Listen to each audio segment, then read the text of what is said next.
ئێران یەکێک لە وڵاتە چارەڕەش و خەمگینەکانی دنیایە. ڕێکخراوی گالۆب لە لێکۆڵینەوەیەک لە نێوان 138 وڵاتی دنیا لەسەر دۆخی دڵخۆشی خەڵکی ئەو وڵاتانە ڕیپۆرتێکی بڵاو کردوێتەوە کە بەپێی ئەم ڕیپۆرتە عێراق یەکەمین وڵاتی خەمباری دنیا ناسێندراوە.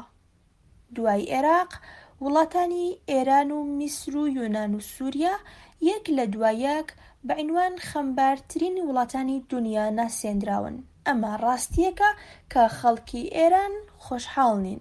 ئەگەر ئیمکانی ڕاپرسی و لێکۆڵینەوەکانی عیلمیتان نییە، هەر ئەوەندەی کە ئیمڕۆ لە کۆڵان و شەقامەکاندا ڕوخساری مرۆڤەکان تواشا بکەین، دەبینین شەپۆلی خەم و ناڕەحەتی لە ناخ و ڕوخساریاندا دەبارێت.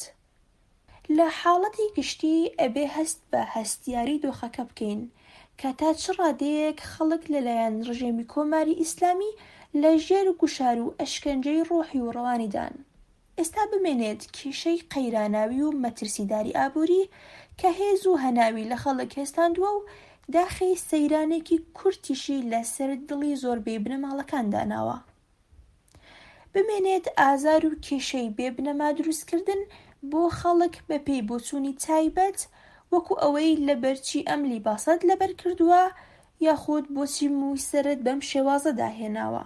هەر بەم جۆریشە ڕادیۆ و تەلەڤیزیۆنی ئێران لە هەر دەرفەتێک بۆ تێکدانی باری دەرونی و گەڕاندن و ناڕەحەتکردنی خەڵک کەڵک وەردەگرێت.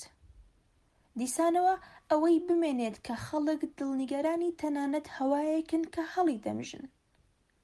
حکوومەتەکان هەر بەو جۆرە کە لەبارەی دروستکردنی ڕێگا، ڕادەی هاوردە و هەناردا، هەڵچوونی نرخ، گەشەی بورس و هەتا دوای ڕیپۆرت دەدەن، ئەبێت لەبارەی ڕادەی دڵخۆشبوونی خەڵکیش بە بەڵگە و سەنەد ڕیپۆرت بدەن، چون هەموو ئەم کارانە بۆ ئەوەیە کە خەڵک باشتر و دڵخۆشتر ژیان بکەن.